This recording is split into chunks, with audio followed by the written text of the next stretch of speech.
রাসূল সাল্লাল্লাহু আলাইহি ওয়াসাল্লাম সাহাবীদেরকে শোনাচ্ছেন, সাহাবীরা শোনো, আল্লাহর একজন নবী ছিল যিনি মৃত্যুবরণ করেছেন, তার লাশটাকে সুন্দরভাবে এক জায়গাতে সুন্দর করে রাখা হয়েছে। তোমরা এমন একটা সময় তাকে পেয়ে যাবে, তোমরা তার পরিচয় যে ব্যক্তি দেবে তাকে জান্নাতি বলে ঘোষণা করে দিবে, আর তার লাশটাকে সুন্দর করে দাফন করে দেবে। আল্লাহ রাব্বুল আলামিন রাসূলকে জানিয়ে দিয়েছেন।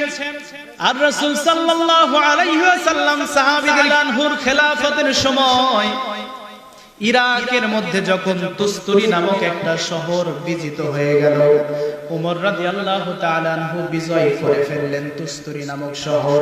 ওই শহরের মধ্যে আল্লাহর রাসূলের একজন সাহাবী, নাম হলো আবু মুসা আশআরী রাদিয়াল্লাহু তাআলা আনহু, উনি খুঁজতেছেন কোন জায়গাতে যেন আল্লাহর নবী বলেছিলেন একজন নবীর লাশ পাওয়া যাবে, ওই নবীর লাশটাকে দাফন কার্য পরিচালনা করতে হবে।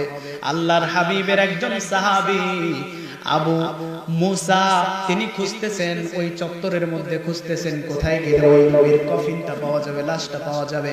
তিনি কুস্তুরি শহরের মধ্যে খুঁজতে খুঁজতে এক পর্যায়ে বাদশার একটা ঘরের মধ্যে পৌঁছে গেলেন, এবং তিনি সেখানে তাকিয়ে দেখলেন একজন খুন বৃদ্ধ একজন ব্যক্তি, যার নাম হলো হারসু, নিচে সুন্দর করে বসে আছেন, আর উপরে একটা কফিনের মধ্যে বিশাল আকৃতির একটা কি যেন দেখা যায়।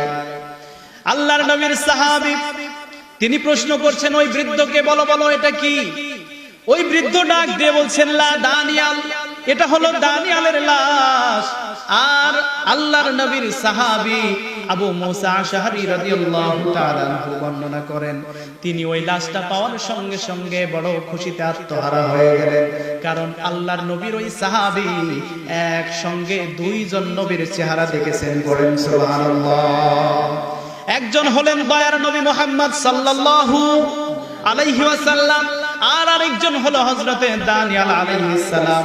তিনি খুশিতে আত্মহারা হয়ে গেলেন, চিঠি লিখে পাঠিয়ে দিলেন ওমরের কাছে, ও ওমর, একজন ব্যক্তির লাশ এখানে পাওয়া গেছে, ইনি হচ্ছেন অমুক ব্যক্তি। ওমর রাদিয়াল্লাহু তাআলা আনহু বলেন, তার জন্য তোমরা রাতের বেলা 13টা কবর খনন করো। কয়টা? 13টা কবর রাত্রে খনন করো, আর একটা কবর দিনের বেলায় খনন করো। এই 14টা কবরের মধ্যে দানিয়াল আলাইহিস সালামের লাশটাকে যে কোনো একটার মধ্যে দাফন করবে, যাতে করে দুনিয়ার কোনো মানুষ আর সেটা জানতে না পারে। হযরতে মুসা আশআরী রাদিয়াল্লাহু তাআলা আনহু বলে, কেন কেন?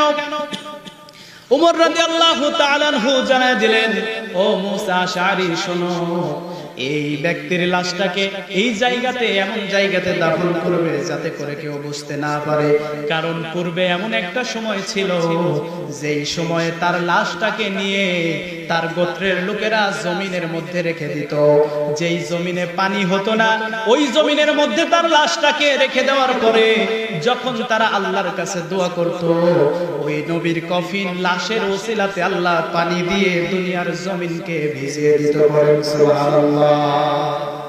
এই কাজটা যেন আর না করতে পারে, এই জন্য তোমরা তার কফিনটাকে, তার লাশটাকে 14টা কবরের মধ্যে যে কোনো একটাতে দাফন করে 14টা কবরকে একসাথে মিশায়া দিবে, যাতে করে ওই কবরের চিহ্ন কেউ বুঝতে না পারে।